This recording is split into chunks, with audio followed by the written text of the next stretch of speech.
If your life feels smaller than it was meant to be, it is not because you are incapable. It is because fear has stolen your permission to act. There was a time you believed more, reached further, spoke louder, but over time, through ridicule, routine, and rejection, you started to shrink. You chose silence over expression, delay over decision, safety over destiny. But deep in your mind, something remained, a voice that said you were made for more. This is that voice grown louder, and in the next hour, it will not whisper, it will roar. It will remind you of what you already knew before the world taught you to fear yourself. This is not a motivational message. It is a restoration. It is the return of your will, your clarity, your command. Fear has stolen too much. Years, dreams, power, but no more. If you truly listen, not casually, not while distracted, but with every nerve focused, every breath sharpened, then this speech will reinstall the identity that fear buried. The man you almost became will become inevitable, but only if you commit to every word. Drift for one moment and fear will win again. But stay fully, and the next hour will not be just a turning point. It will be a rebirth. Now silence the noise and lean in, because you were meant for way more. And starting now, you remember, there is no louder thief in a man's life than fear, but it does not break in with force. It enters with silence. It does not shout, but whispers.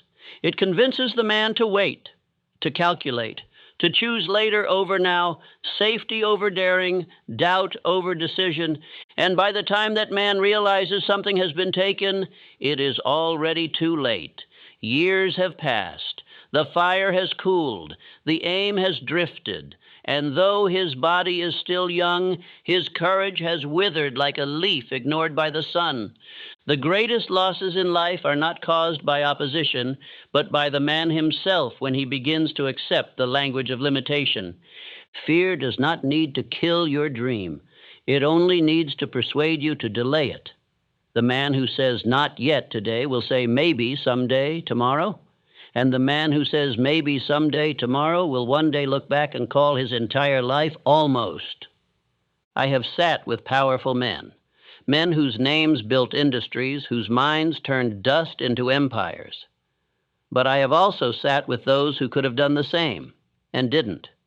Not because they lacked knowledge, not because they lacked opportunity, but because they allowed fear to disguise itself as caution, realism, and responsibility. These are not virtues. They are polished chains. When Henry Ford envisioned the automobile, he did not walk among cheerleaders. He walked among critics. Wagons, they said, are more practical. Horse-drawn, they insisted, is the way of the future. They laughed at the absurdity of a machine on wheels. And yet, while they laughed, he built. While they warned him, he worked. And when the world resisted, he persisted. Had Ford waited for applause before acting, the road would still belong to horses. But he knew, the world does not reward the man who waits. It follows the one who walks. This is the great law. Fear only wins if you hesitate. If you move, it falls behind. If you wait, it sharpens its claws. It feeds on inaction. The longer you pause, the louder it speaks. You think fear needs to overpower you. It doesn't. It just needs you to slow down, to stall, to question yourself, to reach for another book before you begin, to say, I'm not ready one more time. And then it builds its home inside your voice, inside your decisions, inside your very identity. Let me speak plainly. You are not tired. You are not confused. You are not unprepared. You are haunted by the belief that staying small keeps you safe. But what has that safety brought you? What fruit has come from doubt? What fortune has been built by delay? Every time you hesitate at the edge of purpose, fear wins another round, and you lose another year. A man must learn to see fear not as a stop sign, but as a signal that something sacred is near. The presence of fear often confirms that you are close to your greatest growth, but only if you step through it. Most men do not fail because they were wrong. They fail because they never even began. They let fear steal the first step. And once that first step is gone, the path begins to vanish. I say to you now, act while afraid. Speak while your voice shakes. Build while your hands tremble, because the man who moves through fear becomes the man who commands it. You do not eliminate fear by waiting for its permission. You eliminate it by ignoring its voice and walking anyway. The subconscious does not respond to excuses. It obeys action. And if you hesitate, your mind will obey hesitation. Let us not pretend this is new knowledge. You've felt it already, in your chest, in your gut, in the back of your mind where your future speaks in quiet rebellion. It has whispered to you every day, you were meant for more. Not louder, just clearer. But fear is louder, and you've obeyed the voice that shouted instead of the one that knew. Today, that ends. Repeat after me, not with passivity, but with decision. I am the type of man who no longer pauses at the edge of purpose. Fear does not counsel me, it flees me. I am not cautious, I am called. Let these not be mere words, but commands. The man who walks with a definite purpose, who acts as if the outcome is already his, is a man whom fear can no longer follow. And that man is now. The downfall of most men is not a sudden blow. It is a slow fade, a slipping into softness, a quiet surrender to routine and false comfort. They do not fall by force, they fall by drift. This is the devil's most effective weapon, not fury, but familiarity, not crisis, but comfort. It is not failure that takes them. It is delay, repetition, and the illusion that another day, another month, another year will bring clarity, when in truth it only brings decay. Outwitting the Devil revealed this in its most chilling clarity. The adversary of progress does not need to crush your goals. It only needs to make you postpone them. I'll wait until the timing is right. I'm not sure yet. I'm still preparing. These are not plans. These are eulogies read slowly across decades. And the man who speaks them has already died. He simply hasn't been buried yet. Fear breeds drift in its most deceptive form. It does not show up with horns and fury. It wears a suit and carries a calendar. It tells you to pause, to be smart, to wait for the right moment. But the right moment never comes to the man who does not decide. It arrives only for the one who demands it. Edison did not become a monument to invention by hoping ideas would visit him. He commanded them. He obsessed over his purpose to the point that doubt could no longer speak. While others slept in the rhythm of routine, Edison burned midnight oil, not to impress, but to progress. Drift is the enemy because it disguises itself as wisdom. The drifter often appears productive. He reads, studies, prepares, but he never commits. He is the man who builds blueprints but never lays a brick. He dreams, yes, but dreams in the daylight, never daring to labor in the night. And make no mistake, he may speak like a visionary, but he walks like a ghost. Each day you fail to rule is a day surrendered to the rhythm of fear. The subconscious, if left without command, will default to the loudest voice. And that voice, unchecked, is almost always doubt. Without repetition of purpose, the mind will replay what it has heard from others. Be realistic. Don't get your hopes up. What if you fail? But when you command it, when you speak into it daily, deliberately, forcefully, you drown out every voice but your own. You must become the architect of your rhythm. Rise with a vow. Speak your identity aloud. Move before you feel ready. These are not motivational gestures. They are spiritual declarations.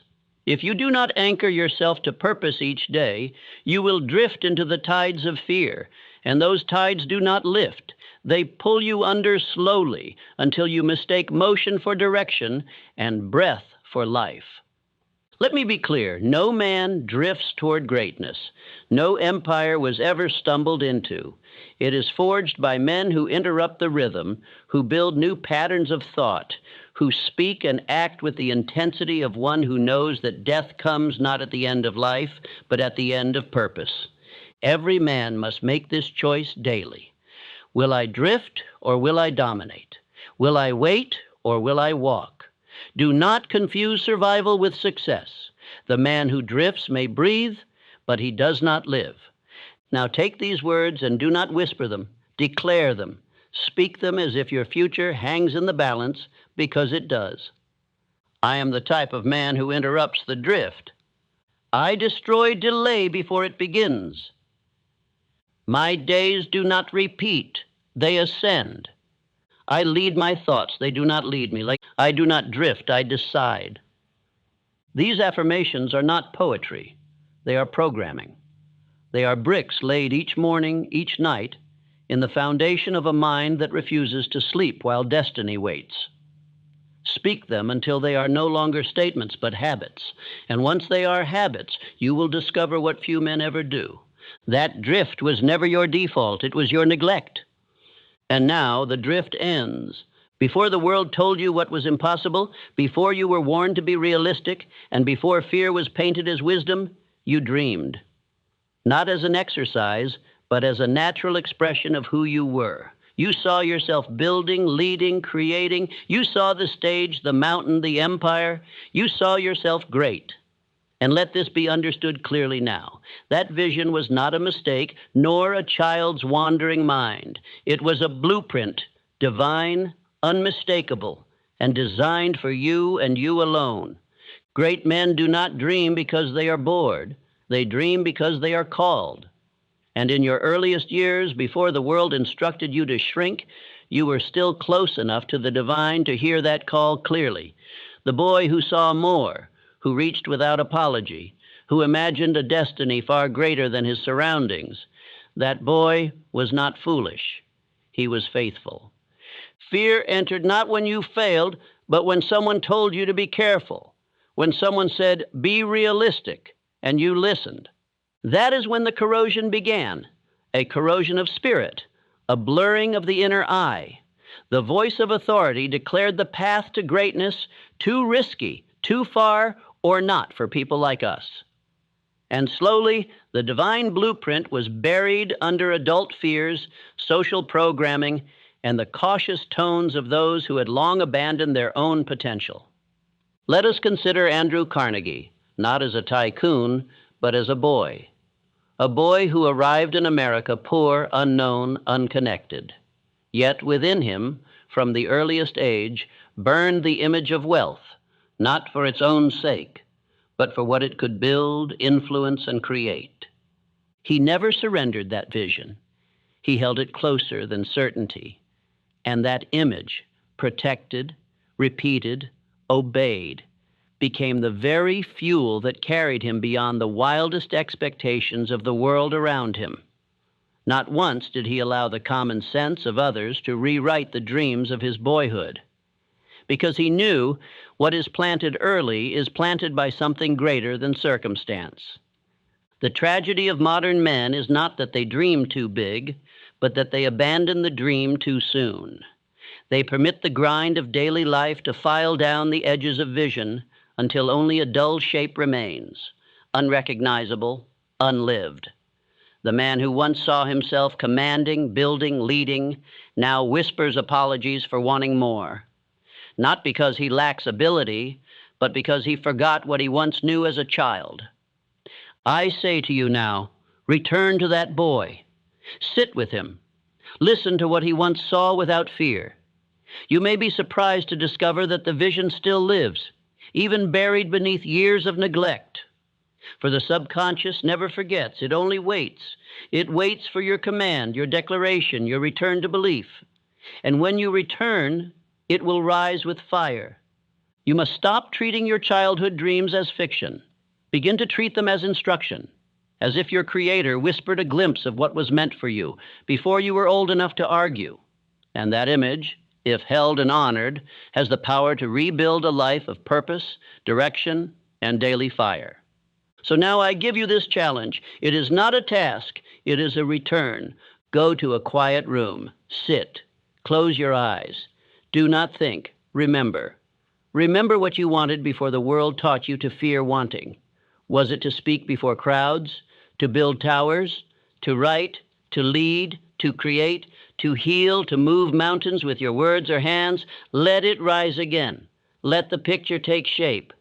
Now write it with detail, with emotion, with clarity. Do not edit. Do not apologize. Let the boy speak through the man. And when you have written it, fold the paper. Place it on your desk, your mirror, your wall. And every day, every single day, read it aloud, with voice, with emotion, with belief. This is not for nostalgia. This is warfare. A war against the version of you that fear has manufactured. Because hear this, the boy who dreamed is the man who is now equipped to build it, but only if you remember him, only if you honor him. Now repeat these words and do not say them softly. Say them as if your younger self is listening and waiting. I remember who I was before I was taught to fear. I honor the boy who dreamed. I do not apologize for greatness. I pursue it. My childhood vision was a prophecy, not a fantasy. I am not too late. I am exactly on time. Speak those words until they no longer feel like affirmations, but identity, until your voice no longer shakes, until your vision no longer waits. Because the man who honors the dream of his youth is not chasing fantasy. He is answering a summons. And now the summons has arrived. There comes a moment in the life of every man when his talent, his worthiness, and even his intellect are no longer enough. Not because they are insufficient, but because they are idle. The world does not reward the most gifted. It rewards the most decided. The man who decides with finality, who moves without explanation, who acts while others hesitate, that man is obeyed by circumstances that bend to his will. All others become footnotes, talkers, thinkers, planners, eternally circling the moment of action, but never piercing it. You may be brilliant, you may be filled with potential, but if you have not made the decision, then you are still at the mercy of fear. And fear, like a parasite, will feed on your hesitation. It will convince you to gather more information, wait for more approval, gather more confidence, as if decision were something earned rather than chosen. Let this be known. Indecision is not wisdom. It is betrayal. It is the betrayal of self by self disguised as caution. Look to Charles M. Schwab, the man who rose not because he was the most intellectual strategist, but because he moved with certainty. Under Carnegie, Schwab did not sit and study endlessly. He decided. He spoke with clarity. He walked with the energy of a man already confirmed by destiny. And destiny responded. His decisiveness gave him command over men with far greater experience. And why? Because the undecided are always ruled by the decided. That is the law. It is unbending, and it rewards only those who have claimed power with conviction. Fear always asks for more proof, more signs, more guarantees. But life does not give its greatest treasures to the man who waits. It gives them to the man who moves, the man who says, "This is who I am and this is what I will do," and lets the world adjust. That man is dangerous, not because he knows everything, but because he knows enough to decide. Your current hesitation is not due to lack of opportunity. It is due to lack of finality. You are still leaving the door open to your past identity, your past beliefs, your past excuses. You think you need to see more clearly before you act, but clarity is the reward of commitment, not its precondition. You do not get to see the full staircase before taking the first step. The world does not reveal the entire plan to the undecided. It reveals the next step to the committed. Think of every great man history has honored: Carnegie, Edison, Ford, Rockefeller. None of them began with all the answers. They began with a decision that this would be their path, come what may. And the universe, the marketplace, the mind itself, all reorganized around that single point of conviction. It was not intellect, it was decision that moved mountains. So what are you waiting for? Whose permission are you secretly seeking? What approval do you believe will finally make you worthy to act? Let this truth thunder through your soul. You are not waiting for proof. You are delaying your power. And every day you wait, the man you were meant to become grows quieter inside you. The world is not against you. It is waiting on you, waiting for the signal that you are ready to stop dabbling and start dominating. And that signal is decision, not talk, not notes, not goals. A decision that says, this is who I am now. There is no going back. There is no second path. There is no safety net. I move forward. I do not retreat. Speak these words until your own subconscious has no choice but to obey. I am the type of man who decides with finality. I do not wait for certainty. I create it. My decision builds momentum. My decision attracts power. My decision commands the world. I no longer ask for permission. I move and the world moves around me. I do not explain, I execute. Let these be more than affirmations. Let them be a sword, a weapon against the inner voice that says, not yet, not sure, not enough. That voice is not you. It is fear, and fear has spoken long enough. Now you speak. Now you move. Because the world is not asking you to be perfect. It is only asking you to decide. There is a law more potent than most men will ever realize. A law that governs whether you rise in clarity or drown in confusion, whether your name becomes a banner of greatness or fades into the background hum of mediocrity. That law is bold repetition. The mind, like a field, grows whatever seed is planted, and the seed that is planted most frequently takes the strongest root. You may believe in ambition. You may dabble in discipline. But until your dominant repetition is directed on purpose, your results will remain accidents, not intentions. The subconscious mind is not swayed by logic. It is not moved by single moments of motivation. It does not respond to inspiration that flashes and fades like lightning in the night. It obeys only that which is repeated with feeling. And if you do not take command of that repetition, fear will do it for you. Understand this. The average man already has a repetition practice. He repeats worry. He repeats doubt. He repeats weakness, excuses, and imaginary limitations every single day. The only difference between the successful and the stagnant is what they rehearse. The man who repeats strength becomes strong. The man who repeats helplessness becomes a servant to circumstances. The subconscious makes no moral judgment.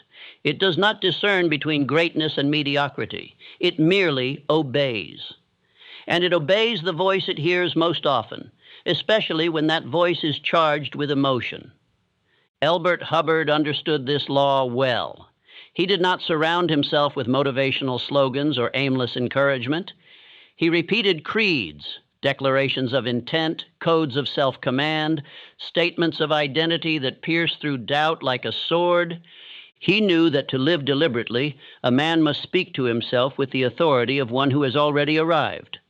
There was no room for timid phrases, no tolerance for vague wishes. Hubbard spoke boldly because he understood that the subconscious mind respects power, not politeness. Let me speak plainly. If you are not repeating who you are becoming, you are reinforcing who you were. And who you were is not equipped to carry what you say you want. The future you are chasing cannot be built by a mind still ruled by yesterday's doubts. The answer, then, is repetition. But not just any repetition, bold repetition, the kind that charges your voice with certainty, the kind that shakes the silence in the morning and silences the noise at night. Every morning, before the world speaks to you, you must speak to yourself. Before a single opinion enters your ears, you must install your own. You must rise and declare your intentions. Not once, not occasionally, but daily and with force. You must stand before the mirror and remind your subconscious that there is only one voice it must obey, yours. That there is only one identity it must build, yours. That there is only one destiny it must serve, the one you command. The ritual is sacred. Do not skip it. Do not whisper it. Do not rush it. This is your moment of authorship. This is where the mind is most open and most programmable. The subconscious does not resist the voice you charge with belief. It absorbs it like soil drinks rain. When you speak with clarity and emotion, the mind does not argue. It obeys. So give it no uncertainty to obey. Give it vision. In the evening before sleep, you must repeat again.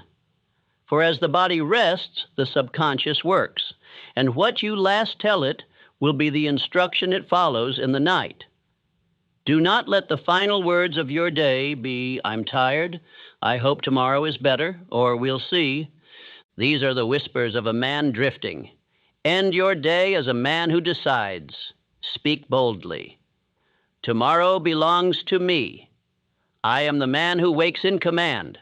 I do not sleep to escape, I sleep to program. You may feel foolish at first. Good. That is the sign you're breaking the spell.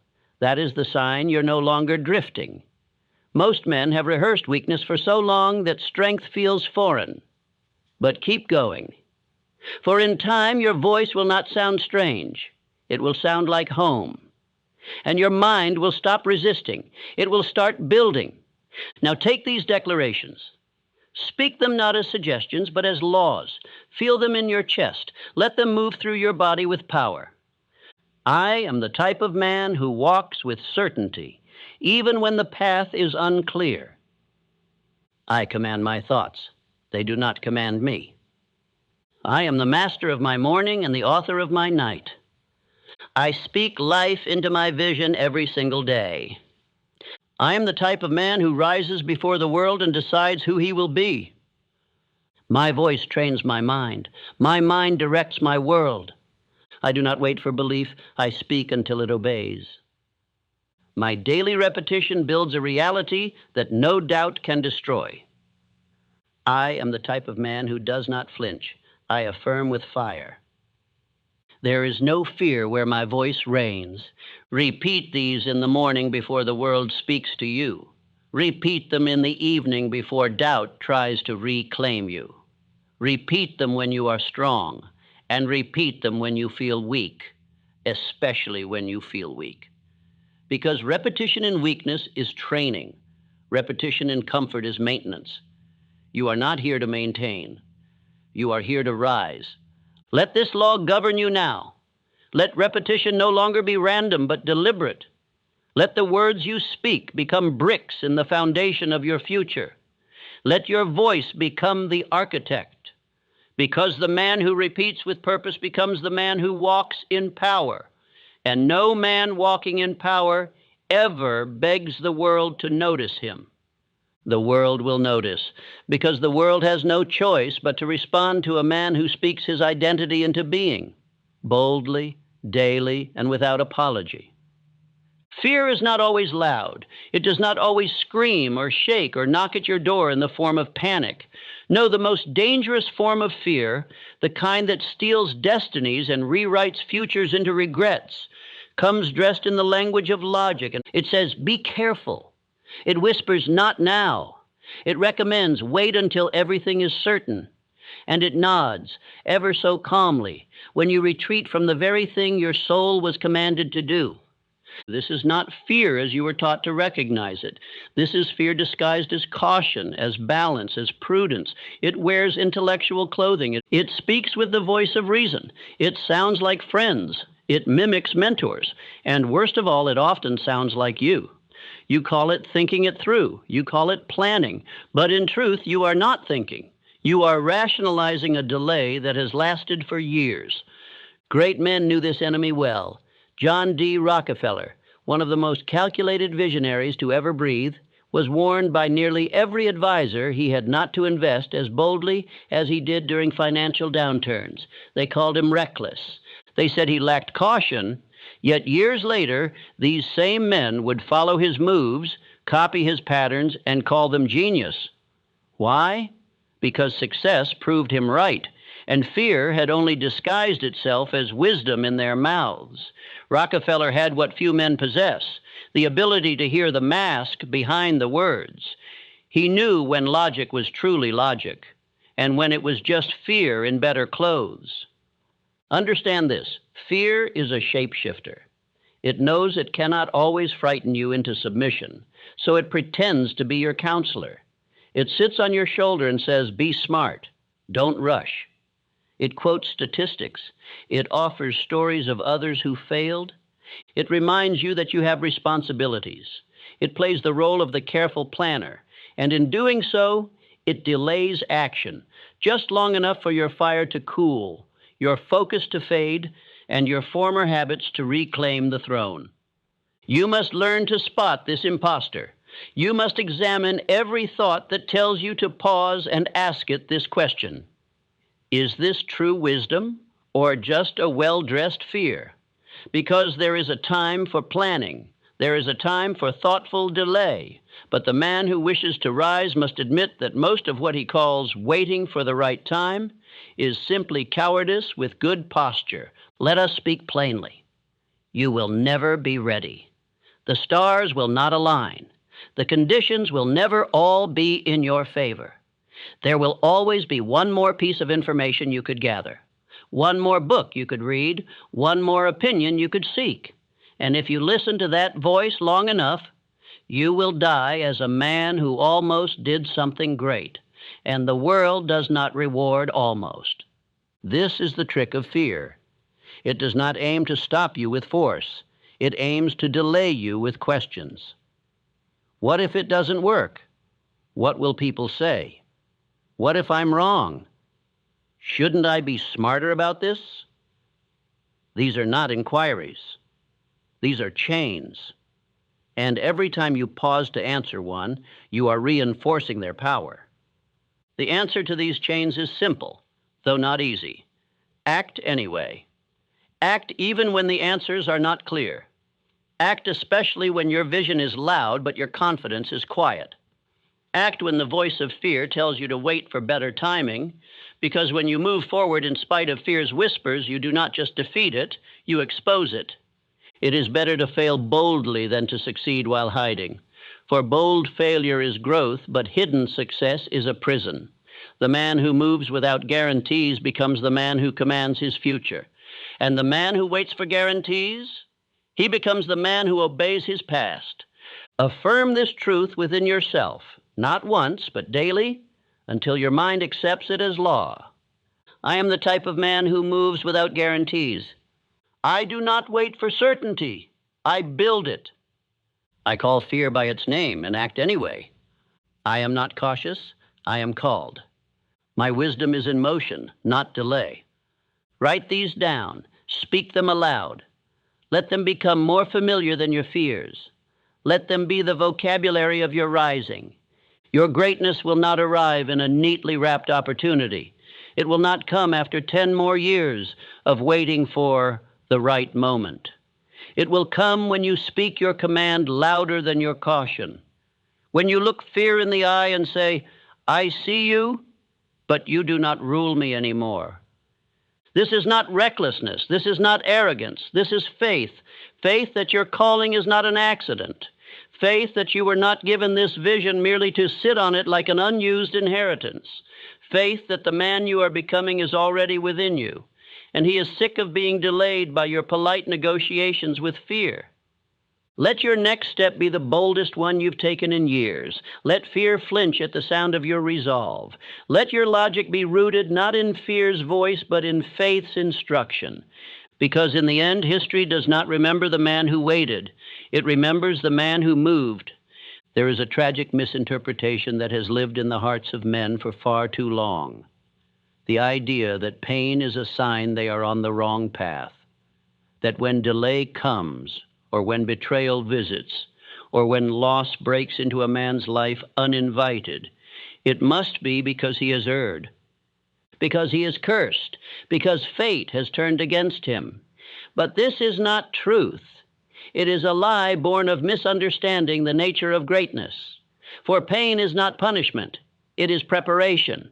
When a seed is placed into the soil, it is first buried. Darkness surrounds it. It does not sprout immediately, nor is it applauded. It is pressed into silence, solitude, and strain. But under that pressure, it begins to change. Its shell breaks. Its form transforms. What once was cannot remain. And only after this death of the familiar does new life begin to push through the soil. So it is with men. So it is with you. The pain you've endured, the loss that made your chest cave, the betrayals that taught you silence, the seasons of waiting where hope began to dim. These were not signs that you are unworthy. They were signs that you are being readied. A man who has not known suffering cannot carry power. For without suffering, he becomes arrogant, fragile, ill-equipped to handle responsibility, loyalty, and purpose. But the man who has suffered well, the man who has looked at pain and refused to let it define him, becomes something unshakable. Consider Abraham Lincoln. Before he led a fractured nation through its darkest hour, he endured loss upon loss. He failed in business. He was defeated in election after election. He buried the woman he loved. He wrestled with melancholy so severe that his friends feared for his life. And yet, through it all, he never called himself a victim. He never blamed God or man or chance. Instead, he grew, quietly, consistently. And when the hour came that demanded a leader of rare character and endurance, Lincoln was not merely ready, he was qualified. The pain had made him so. Understand this, pain is a test of trust. Not of your trust in the world, but of God's trust in you. Would he place greatness into the hands of a man untested? Would he entrust a message, a mission, a mantle to one who had never been broken and rebuilt? Number. He must first ensure that the vessel will not crack under weight, that the man will not collapse under pressure, that when the moment comes to stand, he will not falter. The scars you carry are not signs of weakness. They are your credentials. They are the proof that you were chosen to endure what would break most men. You are not disqualified by what hurt you. You are distinguished by it. But here is the difference between the man who is crowned and the man who crumbles. One learns to transmute his pain. He does not sit in it forever. He does not tell the story of his suffering until it defines him.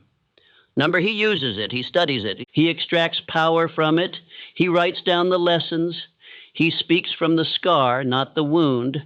He turns bitterness into clarity, and he walks with fire in his veins, not self-pity on his shoulders. You must learn to ask a better question, not why did this happen to me, but what is this making of me? Not when will it end, but what is it building in me that nothing else could? It is not by accident that the greatest men in history are also the most wounded. Ford was ridiculed, blocked, sued. Edison was called a fool, a fraud, a madman. Carnegie came from poverty so deep that he had to lift himself up with nothing but vision. Schwab was laughed at for his age. Roosevelt was told he would never walk in strength. And yet, all of them learned the secret. Pain is not an intruder. It is an invitation. You must decide today that nothing you have endured will be wasted, that all your sorrow will be converted into strength, that what delayed you will now define you, that what once made you feel broken now makes you bold. Stand and declare this not with emotion, but with authority. I am the type of man who transforms pain into purpose. I do not run from suffering. I rise through it. My past is not a prison. It is a proving ground. I have been tested, and I am now trusted. Let those words settle into the deepest part of your soul. Let them be the new creed that walks beside you each morning. There is no more room for blame, no more time for bitterness. Your pain was sacred. It was not the enemy. It was the forge. You were not being punished. You were being refined. And now that you know it, you are ready. The mistake most men make, the fatal error that robs them of years, is this. They believe the man they wish to become lives somewhere in the distant future. They speak of him as if he is a stranger yet to arrive. They think of greatness as a mountain they will one day reach, as if it awaits them after more knowledge, more security, more permission. But this is illusion. The man you are meant to become is not off in the future, waiting to appear. He already exists. He lives within you now, buried not beneath time, but beneath delay, beneath fear, beneath memory. You do not need more years. You need more clarity. You do not need more information. You need more decision. The truth, if you are willing to hear it, is that your highest self has been knocking on the door of your daily life for decades. Not once. Every day. And every day you've said, not yet. I'm not ready. Maybe tomorrow. But he is not patient. He is not casual. He is your divine design, and he will not wait forever. When Edwin C. Barnes decided to partner with Thomas Edison, he did not send a letter of inquiry. He did not ask what the qualifications were. He did not delay until he had capital or reputation or experience. No, he simply showed up. He boarded a freight train, traveled across the country, and walked into Edison's office as though he already belonged, not with arrogance, but with conviction. He did not beg for the role. He declared it in presence, in posture, in speech. And the world, being a mirror, eventually confirmed what he already knew. He was the man for the task, not in 10 years, not after a few promotions. That very day, his identity outran his credentials. And Edison, whether immediately or over time, recognized it. This is not fantasy. This is not delusion. This is the law of assumption in motion. The man who acts with internal authority commands the attention of others, not by force, but by clarity. And clarity is power. Most of you walk like shadows of your destiny. You speak of what you will do one day. You refer to the man you want to be as if he is someone you need to find. But he is not missing. He is ignored. He is silenced every time you say, I'm not ready.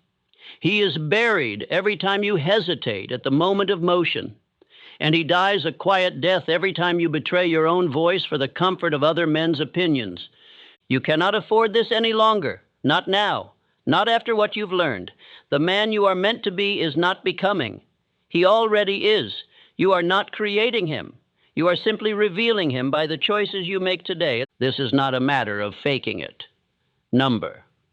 It is a matter of living from the center of your soul. The version of you that is afraid was learned. The version of you that delays was trained. But the version of you that is bold, decisive, grounded, and clear, that is the original. That is the blueprint. And you can access him the moment you stop arguing for your limitations. So act like him now, not next week, not after the world applauds you. Today, wake up with his clarity, eat with his discipline, speak with his decisiveness, love with his intensity, work with his purpose, rest with his peace. Let every motion declare, I am no longer waiting. You will stumble at first, yes, but so what? The baby that falls while learning to walk does not say, walking must not be for me. He stands again. Because walking is in his design, so too is power in yours. Here is what I now command you to say aloud every day until it no longer sounds like a suggestion, but a confirmation. I am the type of man who lives from the future I have already built. I am no longer hoping. I am executing. My actions are not based on my past. They are shaped by my destiny. I walk with the posture of the man who has already overcome. I am not reaching. I am revealing. Let these declarations be spoken not with hesitation, but with certainty. Write them. Memorize them. Recite them until they reprogram every fiber of your being. For repetition is the path from idea to embodiment. Speak them until they become your second breath. Then, and only then, will the world begin to reflect them. You are not missing anything. You are not behind. You are simply one decision away from stepping into the man who has waited within you all along. Do not wait another hour. Do not pray for power. Walk in it. Do not wish for clarity. Speak it. Do not look to the horizon. Be the sunrise. The man you desire to become is already here, but he is waiting on you. and he is not patient. Take a blank sheet of paper, not a digital screen, not a fleeting thought, paper. For what is written by hand touches the subconscious far deeper than what is merely pondered. This paper will not hold plans or goals. It will hold truth, your truth, and it will expose the silent thief that has robbed you year after year. At the top, write the fear ledger. Beneath it, draw 2 columns. Label the first column, fears I obeyed. Label the second, what it cost me. Now, begin with honesty, with fire, with no room for self-protection or polite censorship. Write down every fear you have listened to in the past 5 years, the moments you paused when you should have spoken, the opportunities you let pass because you wanted to wait and see, the dreams you delayed because of what might go wrong, the people you avoided confronting, the habits you refused to kill, the visions you kept private, all because fear whispered, not yet, not you, not now. Was it the fear of failure, rejection, public embarrassment, losing money, being laughed at? Write them all. Next, in the column beside each fear, write the cost. Not just the material cost, but the emotional toll, the confidence lost, the years wasted, the relationships weakened, the destiny delayed. Be precise. I didn't ask for that promotion because I feared I wasn't ready. Cost, 2 years of stagnant income, loss of respect, growing resentment. I didn't speak my vision aloud. Cost, loss of clarity, drift, missed allies. Make this a sacred confrontation. For until you count the cost, fear will continue to feel affordable. Once the ledger is full, sit with it, not as a victim, but as a man reclaiming his mind. Let your eyes scan the page, not with regret, but with resolve. You are staring at the receipts of fear's manipulation, but this is no longer a record of defeat. It is a declaration of war. Now, fold the paper, go outside, or to your sink, or to the fireplace, and burn it. Watch it turn to ash. Watch the flames eat the lies. As the smoke rises, say aloud, not as a whisper, but as command. Fear no longer speaks for me. I do not answer when fear calls. I write the orders now. Feel the shift. Let your nervous system register the moment as final. This is not a game. This is exorcism by fire. You are no longer the man who negotiates with fear. And from this day forward, let this be your vow. If fear does not pay rent, it does not live in your mind. If you ever feel fear creeping again, remember this ritual, not the emotion, the decision. Fear may visit, but it will no longer govern. You are no longer that man. You are no longer available for fear's counsel. You are the one who acts, who speaks, who builds. And the next 5 years, they belong to you. A man may possess vision, strength, and even the beginnings of courage, but if the air he breathes is filled with the stench of doubt, he will suffocate before his destiny is born. The environment of a man is not neutral. It is either forging him into steel or softening him into ash, and most do not even see it happening. They do not recognize that the slow poison of their surroundings is what kills their greatness, not with a blade, but with a pillow. Look around you, not just with your eyes, but with spiritual discernment. Who do you allow near your thoughts? What voices have you permitted to echo in your mind? Who are the men and women who call you daily? Do they stoke your fire, or do they dampen it under the cloak of concern and reason? Understand this truth. The mastermind principle is not a suggestion, it is law. No man climbs without being lifted, and no man falls without being pushed. Your environment is the sum of every influence permitted to touch your inner world. If even one doubter remains in your circle, their fear will find its way into your bloodstream, and you may not even know it until hesitation begins to spread like frost across your ambition. Consider Henry Ford. When he birthed the idea of mass-producing automobiles, the world scoffed. Men said, "That's impossible." But those men were not in his daily counsel. His inner circle was comprised of builders, not questioners. He knew the mind must be guarded like a treasury, and he allowed no one near it who spoke of limitation. When investors or advisors tried to steer him from his course, he ignored them, not rudely, but decisively. He did not need their doubt to become his diet. And what of you? You who claim to be building something worthy, but keep companions who speak more of safety than of greatness. You who say you want to become more, but return each day to the same room, filled with the same reminders of who you used to be. You must understand, the battle is not only fought within, it is fought in every corner of your life. Your furniture, your schedule, your habits, your conversations. They are either armor for your mission or poison for your progress. Begin today with the ritual of purging. Every week, remove one symbol, one voice, one item, or one habit that ties you to your lesser self. Do not argue with it. Do not sentimentalize it. If it is not aligned with the man you are becoming, it must go. That old jacket from a time when you were drifting, donate it. That chair where you sit and scroll your hours away in silent fear, burn it. That friend who never builds, only complains, release him with grace but with finality. Your home should be a temple, not a tomb. Your desk, your walls, your wardrobe, your bookshelf, each must be curated like the palace of a king. If an object, a person, or a pattern cannot be seen in the life of your highest self, it does not belong in your present. Do not wait for your environment to change. Command it. Stand in the center of your room, look around, and declare, "Everything around me must now serve the man I am becoming." Repeat it until you believe it. Say it again every time your hand reaches for the old habit, the familiar comfort, the easy distraction. There is a reason great men build libraries, sanctuaries, and spaces of solitude. It is not to isolate themselves from people, but to insulate themselves from mediocrity. And so you too must become deliberate in every detail.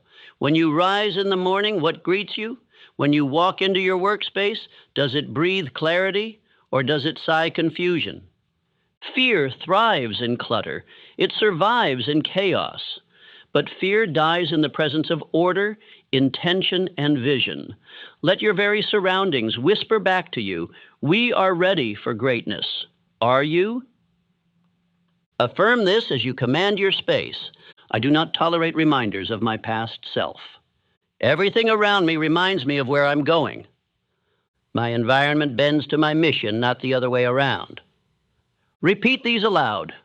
Post them where your old excuses used to live. Speak them while clearing the dust from forgotten corners. Say them while discarding the weak voices, the tired relics, the quiet comforts that dulled your fire. You are not cleaning, you are consecrating. You are not decorating, you are declaring. A man's surroundings are a sermon. Let yours preach purpose. Let your air be filled with the scent of direction. And let the world that once softened you now shape you into steel. Because a man who controls his environment does not wait to feel powerful. He lives in power. A man's downfall is rarely born from chaos itself, but from his confusion in the midst of it. For fear shouts, it screams, it panics. It storms into the mind with trembling hands and false alarms. It appears urgent, authoritative, and inescapable. But destiny whispers. Destiny does not fight for attention. It does not raise its voice. It does not chase. It waits, because it knows what most men have forgotten. True power is never loud. It is easy to mistake volume for value. Most do. They believe the loudest thoughts are the truest. They mistake anxiety for caution and hesitation for wisdom. And so they follow fear, not because they trust it, but because it is the only voice they can hear. The world has trained you to follow noise, to obey the shout, the signal, the siren. It has trained you to believe that anything quiet must be weak or unimportant. But hear this clearly. Your soul does not shout. It whispers. And it speaks only when you are still enough to hear it. Luther Burbank, one of the great creators of nature's marvels, was a man of this stillness. His genius did not erupt in crowded rooms or echo through constant conversation. He did not chase applause or require validation. No, Burbank worked in silence. He walked in solitude. And in that silence, he communed with a deeper power. an inner knowing that could not be bought, taught, or shaken. He spoke of how ideas would arrive not in thunder, but in gentle nudges of intuition. He trusted that voice, not the critics, not the market, not the experts. And through that quiet obedience, he gave the world miracles. And so must you. If you want to hear your destiny, you must first silence the fear. You must shut off the radio of public opinion. You must stop listening to the inner critic, the tired ghost of old failures, the echo of other men's regrets. You must create silence, not just outside you, but within you. This is not meditation for comfort. It is consecration for purpose. Close your eyes and ask yourself this. What is my soul asking of me that I have ignored because it was too quiet to compete with the noise? Now listen. Listen without demand, without expectation, without needing the answer in 5 seconds or less. Your inner voice does not obey deadlines. It responds only to devotion. The man you are becoming is not hiding. He is waiting. And he will not interrupt your distractions. He will not shout over your excuses. He will not barge into your routine. He waits for your decision to finally listen. Understand this. Most men never hear destiny, not because it was not given to them, but because they never got quiet enough to hear it speak. Do not be that man. Every morning before the world enters your ears, sit in stillness. Every evening before sleep takes your mind, return to that stillness. Ask nothing, demand nothing, just listen. You will begin to hear the whisper again, the one you knew as a boy before fear became your teacher. And when you hear it, do not doubt it, obey it. That is the voice of your calling, and it will never shout. It is the same voice that led Lincoln through nights of failure, the same voice that told Ford to move forward despite the laugh of doubters, the same voice that told Edison to try again when everything had failed. It is not a voice of logic nor of emotion. It is a voice of conviction. It is where your true self resides, waiting patiently for your full return. Speak now this affirmation aloud, slowly and with reverence. I obey the whisper, not the world. Let it root into your being. Let it become your response when fear raises its volume.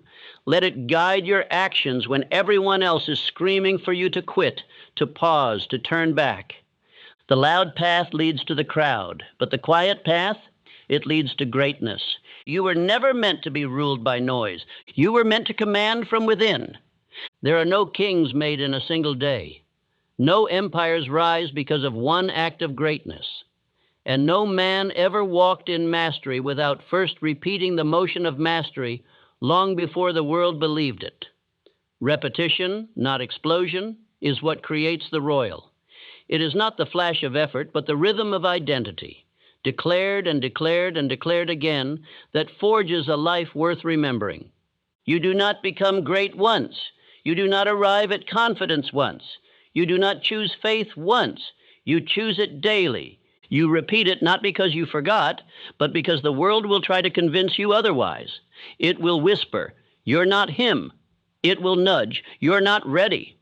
And if you do not meet that suggestion with sacred repetition, it will win. But if you repeat who you are until there is no more argument, the world will surrender. Andrew Carnegie did not merely build with steel, he built within himself a higher man. A man whose thoughts were too fixed to be bent by circumstance. He rose, worked, and gave with the same inner statement, "This is who I am." His actions, his words, his decisions, all were repetitions of a single chosen identity. He repeated not his past, but his vision, until the present had no choice but to obey. This is the secret most overlooked. They believe repetition is only for the weak, the unoriginal. They crave novelty. They crave the next idea, the next plan, the next method, and so they drift, not because they lack intelligence, but because they refuse the royal law of identity repetition.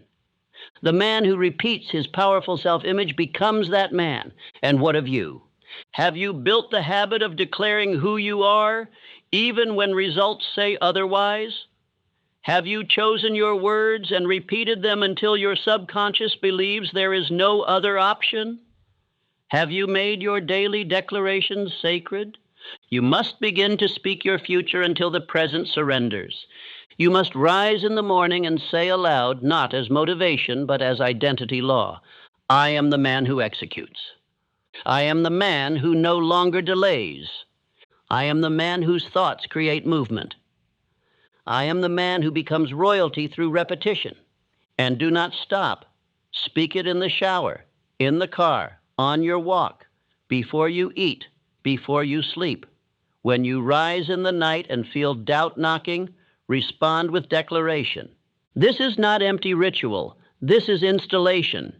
Every time you speak the truth of your becoming, you chisel away the false image that fear tried to sculpt in your youth. Every repetition is a revolt against mediocrity.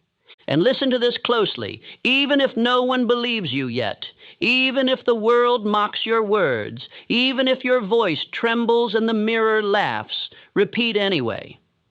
Because the world does not respond to who you were. It responds to who you decide to be consistently. When Ford imagined his factories, when Rockefeller charted his enterprises, when Edison envisioned the light long before it shone, do you think they waited for proof? Number. They became the result through ritual, through repetition. And that identity, repeated often enough, created the very outcome they envisioned. You must do the same. Write down the identity you wish to embody. Speak it aloud morning and night. Repeat it until your body adjusts, your mind aligns, and your environment reshapes itself around your voice. You will become royalty not by demand, but by declaration, not once, but daily. This is the throne. This is the crown. This is the only way the man you were born to be returns from exile. Now say, I do not wait to feel it. I repeat it until I am it. Let that line become your sword. Let it defend you when doubt comes. Let it guide you when you feel small. Because you were not born to echo weakness. You were born to command identity. Repeat until it is so. Repeat until the throne appears beneath you. Repeat until the man you feared to imagine is the man staring back at you in the mirror. Royalty was never a gift. It is earned in repetition. If you do not rise and sleep with a definite chief aim in your heart, you are not living. You are wandering. The mind, like a ship, must be given a clear destination, or it will drift upon every wave of circumstance and suggestion. A man who does not carry his purpose at dawn and recite it again at dusk is not a master of his fate. He is a slave to randomness. This exercise is not optional. It is the foundation. It is the anchor of discipline. It is the starting point of all personal power. Here is what you must do. Every morning when you rise, before your feet touch the ground, write your definite chief aim, not in your thoughts, on paper. Write it with clarity, with decisiveness, with emotion. Then say it aloud. Speak it not as a wish, but as a command. Let your voice carry the conviction of a man who has already seen it fulfilled. Every night before you rest, return to that same sentence. Speak it again. Let your subconscious drink it in. This is not repetition for memory. It is repetition for installation. The mind obeys what it hears consistently. The body follows what the mind accepts. And the world, in time, yields to the man who walks aligned with one unwavering aim. Now you may ask, how do I write my definite chief aim? You do not write what sounds good. You do not write what pleases others. You write the truth that burns in your soul, the one thing that, if fulfilled, would make your life a masterpiece. It must be personal. It must be precise. It must stir you. Begin with the words, I am the man who, or my definite chief aim is, and declare in the present tense exactly what you are building. Let me give you examples. I am the man who builds a publishing company that reaches 1 million people with messages of purpose, discipline, and truth by the year 1900 and X. My definite chief aim is to accumulate a personal fortune of $500,000 through manufacturing in such a way that I may return the majority to education and public service. I am the man who commands my time, my habits, and my mind, so that I may become the strongest example of vision and power for my family. My aim is to become the trusted advisor to 10 of the most powerful businessmen in America through integrity, mastery, and service. These are not fantasies. These are declarations, and when repeated daily, they reshape the man speaking them. Place your written aim somewhere visible, on your mirror, in your wallet, beside your bed. It should interrupt your day with its authority. It should pull you forward in moments of weakness. It should burn in your mind more brightly than any distraction. And now, listen to me closely. This is not about dreaming. This is about programming. Your mind is already being programmed. If not by you, then by the world. If not with purpose, then with fear. The definite chief aim is your sword. It is your wall. It is the single idea that repels doubt, confusion, hesitation. If you miss a day, you've surrendered ground. If you delay writing it, you've invited drift.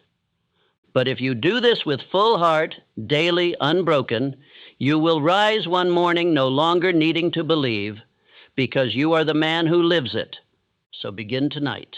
Pick up the pen and declare your aim. Speak it until it moves your spirit. Repeat it until it shapes your world. There comes a moment in every man's journey when he no longer seeks to add something new to himself, but to reclaim what was buried.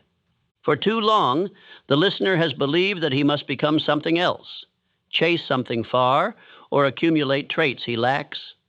But now he must see. The man he was always meant to be was never lost, only silenced by fear. You were not born weak. You were taught to hesitate. You were not created to beg. You were trained to wait. And though the world may have praised your caution and admired your humility, those virtues became your prison the moment you allowed fear to wear the robe of reason. But today, in this moment, you must remember, you were always powerful, just obedient to the wrong master.